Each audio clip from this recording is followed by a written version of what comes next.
অষ্টম শ্রেণীর প্রিয় ছাত্রছাত্রীরা, আজ আমি কোষে দেখি 20.2 এর অঙ্কগুলো ধাপে ধাপে করব।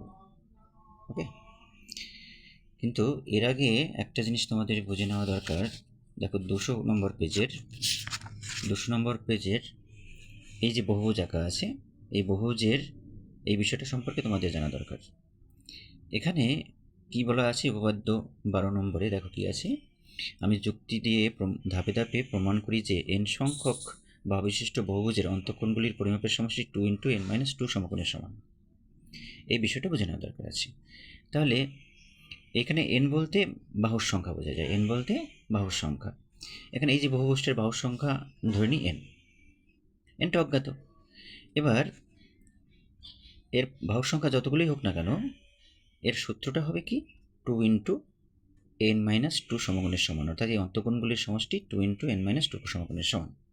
ওকে, এখানে অন্তঃকোণগুলি কী কী রয়েছে দেখো, একটা একটা একটা একটা, অর্থাৎ ভিতরের দিকে কোণগুলো একটা একটা একটা, এগুলো সব অন্তঃকোণে, এবং এগুলোও বলা যাবে এগুলো সব অন্তঃকোণে। ঠিক আছে,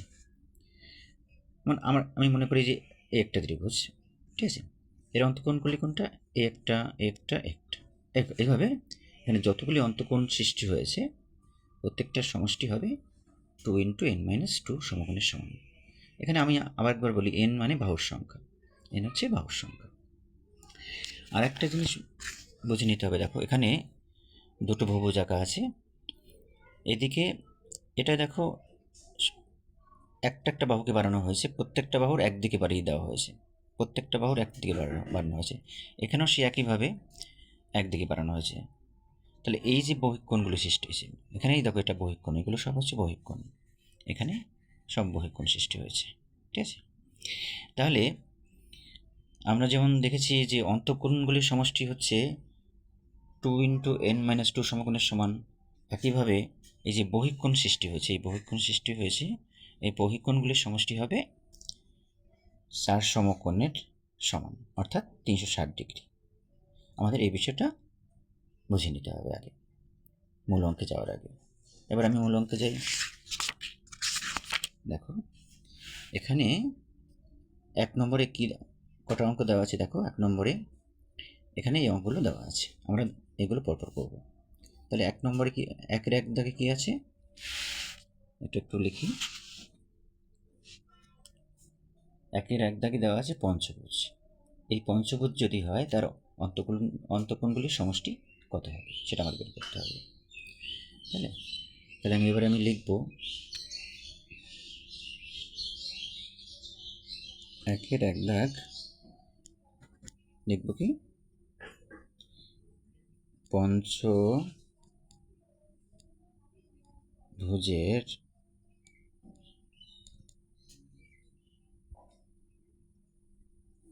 বাহুর সংখ্যা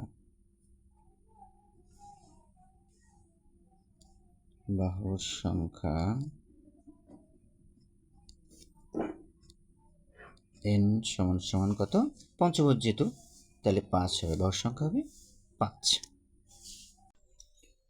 এখন দেখো এই পঞ্চভুজের অন্তঃকোণগুলির সমষ্টির এটা সূত্রটা আমরা কি দেখেছিলাম, যে 2 × n-2 সমকোণ। ওকে, এক্ষেত্রে দেখো 2 × n এর মান কত, n এর মান হচ্ছে 5, কারণ পঞ্চভুজের বাহুর সংখ্যা 5, তাহলে লিখব 5 - 2 সমকোণ মানে 90 ডিগ্রি। ওকে, তাহলে কি হচ্ছে 2 × 5 থেকে 2 বিয়োগ করলে কত হয়, 3 গুণ, তাহলে এই 3টি গুণ করলে কত হয়, 3 × 6,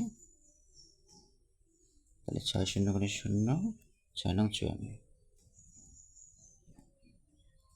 তাহলে 540 ডিগ্রি।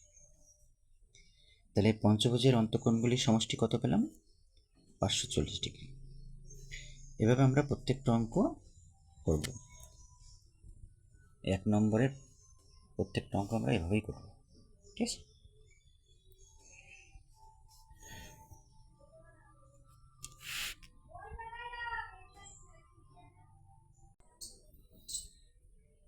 2 নম্বর দাগে কি আছে? ষড়ভুজ। ওকে, তাহলে 2 নম্বর দাগে তো ষড়ভুজের বাহুর সংখ্যা n সমান কত? 6 মানে 6। ষড়ভুজের বাহুর সংখ্যা হচ্ছে 6। তাহলে আমরা কি লিখব? সুতরাং ষড়ভুজের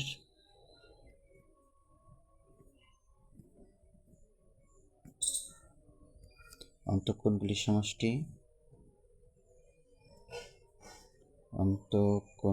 সমষ্টি কোণগুলির সমষ্টি সে সূত্র কি সূত্র?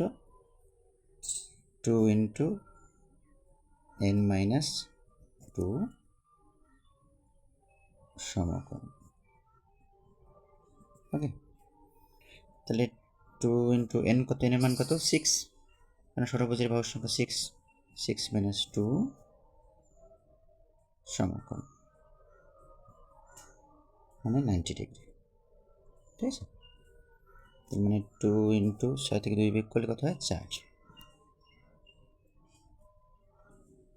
গুণ 90 ডিগ্রি। কত হলো? 4 দুগুণে 8, তাহলে 8 শূন্য গুণে 0, 8 নং 72, 720 ডিগ্রি। তাহলে ষড়ভুজের অন্তঃকোণগুলির সমষ্টি কত? 720 ডিগ্রি। ওকে,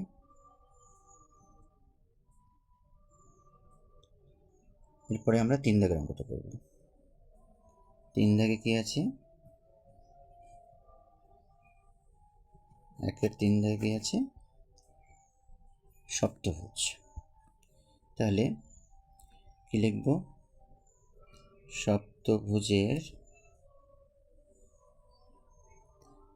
1-এর 3 দাগে আছে সপ্তভুজ। তাহলে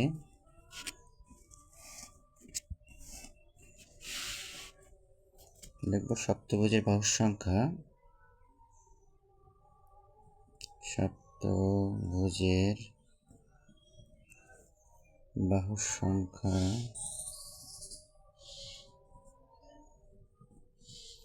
বাহুর সংখ্যা n সমান কত?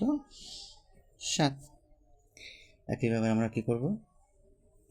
সুতরাং সপ্তভুজের অন্তঃকোণগুলির সমষ্টি,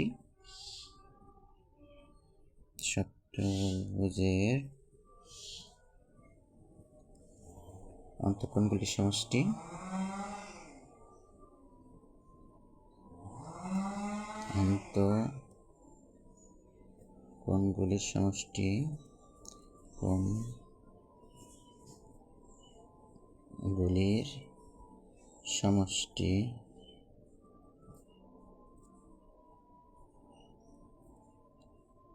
কি?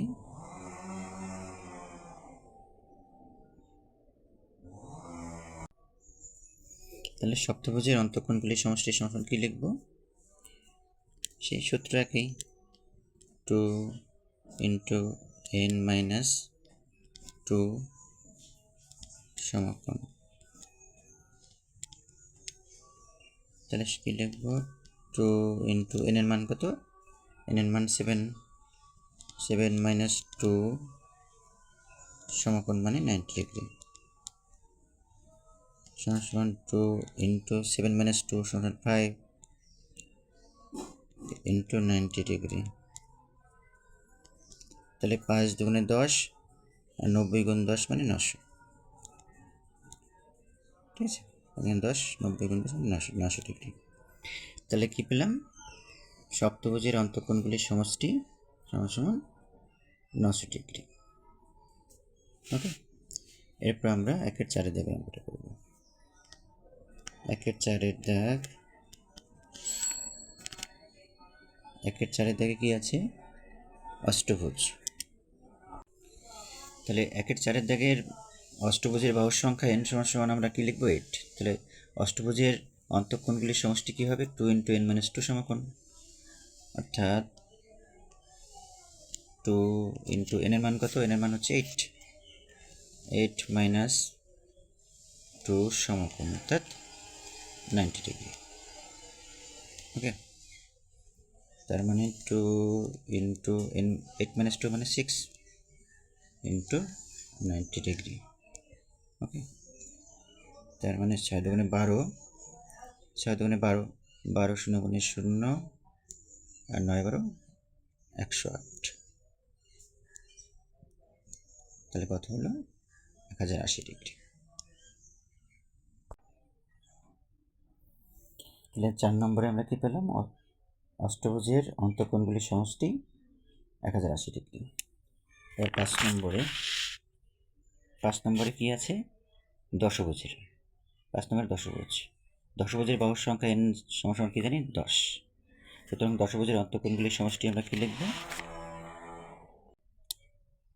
দশভুজের অন্তঃকোণগুলির সমষ্টির এই সূত্রটা কি সূত্র? সেই একই সূত্র, 2 ইন্টু n মাইনাস 2 সমকোণ সমান 2 ইন্টু n মানে কত? n এর মান কত? 10, অর্থাৎ দশভুজের বাহুর সংখ্যা 10। তাহলে 10 বিয়োগ 2 গুণ কত? সমকোণ মানে 90 ডিগ্রি। ওকে, তাহলে সমান 2 গুণ 10 বিয়োগ 2 8 গুণ 90 ডিগ্রি। তাহলে কত হচ্ছে?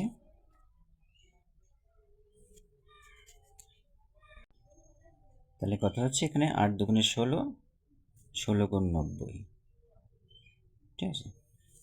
তাহলে এখানে হচ্ছে কত? 1440 ডিগ্রি।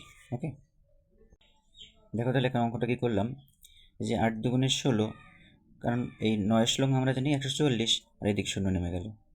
তাহলে 8 দুগুণে 16, 9 শ্লং 140, আর এদিকে 0 নেমে গেল, তাহলে 1440 হলো, তাই না? এবার আমরা পরের অঙ্কটা আসবো। তাহলে দেখো, বহুভুজ যার বাহুর সংখ্যা 12, 6 নম্বরে কি আছে? বহুভুজ যার বাহুর সংখ্যা 12, সেই বহুভুজের অন্তঃকোণগুলির সমষ্টি কি হবে? সেই সূত্র, সেই একই সূত্র, 2 ইন্টু n সমকোণ। তাহলে এখানে কি লিখবো? 2 ইন্টু n এর মান কত? 12 মাইনাস 2 সমকোণ মানে 90 ডিগ্রি। তাহলে কি করব?